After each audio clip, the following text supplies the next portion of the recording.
ఈ mother's day కి CMR legacy of జ్యువెలరీలో అన్ని గోల్డ్ బ్యాంగిల్స్ పై ఫ్లాట్ 50% ఆఫ్ ఆన్ విఏ ఇంకా zero making charges May 15th వరకు మాత్రమే.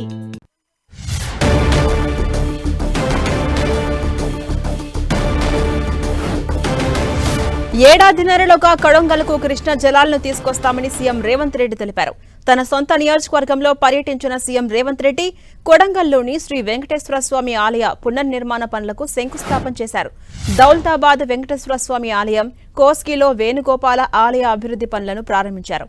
అనంతరం 430 పడకల ఆసుపత్రి నిర్మాణానికి భూమి పూజ చేశారు రేవంత్ రెడ్డి. కొడంగల్ను అన్ని రకాలుగా అభివృద్ధి చేస్తామని సీఎం రేవంత్ రెడ్డి హామీ ఇచ్చారు. ఈ రోజు రాష్ట్రాన్ని ముందుకు నడిపించుకుంటూ ప్రతి సమస్యని పరిష్కరించుకుంటూ ప్రతి పేదవాడికి న్యాయం చెయ్యాలన్న ఆలోచనతోని పేదల సంక్షేమం, తెలంగాణ రాష్ట్ర అభివృద్ధికి రోజుకు 18 గంటలు పనిచేస్తూనే ఉన్నాం. కానీ ఈనాడు ఇంకా సమస్యలు ఉన్నాయి.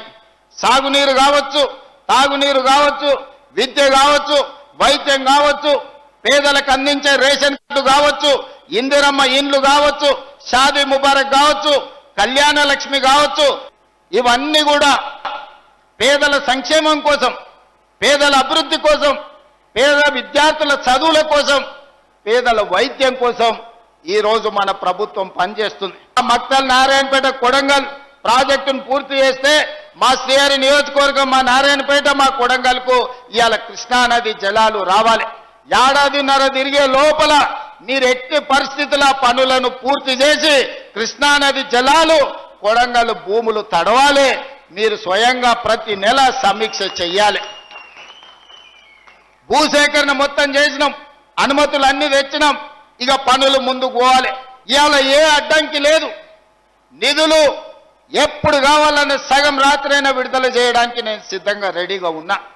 మరి ఇవాళ కృష్ణానది జలాలతోని 1.5 ఎకరాలకు మక్తల్ నారాయణపేట కొడంగల్ వరకు మా అన్ని మండలాలకు మద్దూరు, దౌలతాబాదు, కోస్గి, కొడంగల్, బొమ్మరాజ్పేట చెరువు వరకు ఈ రోజు నీళ్లు తెచ్చుకునే అవకాశం ఉంది. రాజకీయాలు పక్కన పెట్టుండ్రి. ఎన్నికలు వస్తుంటాయి, పోతుంటాయి.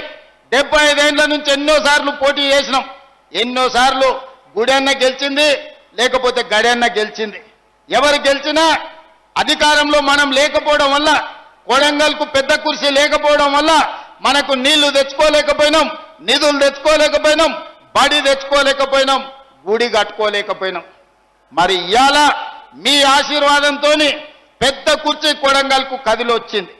మరి ఈ 10 ఏళ్ళు మీరందరు కలిసికట్టుగా ఉండాల్సిన అవసరం ఉంది. మళ్ళా 100 ఏళ్ళు రాజకీయం చేసుకుందాం.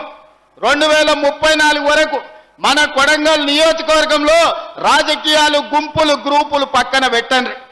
మనం కలిసి కట్టుగా పని చేసుకుంటేనే రాష్ట్రానికి, దేశానికి ఆదర్శంగా కొడంగల్ని మనం తీర్చిదిద్దుకున్న వాళ్ళం అవుతాం. ఇవాళ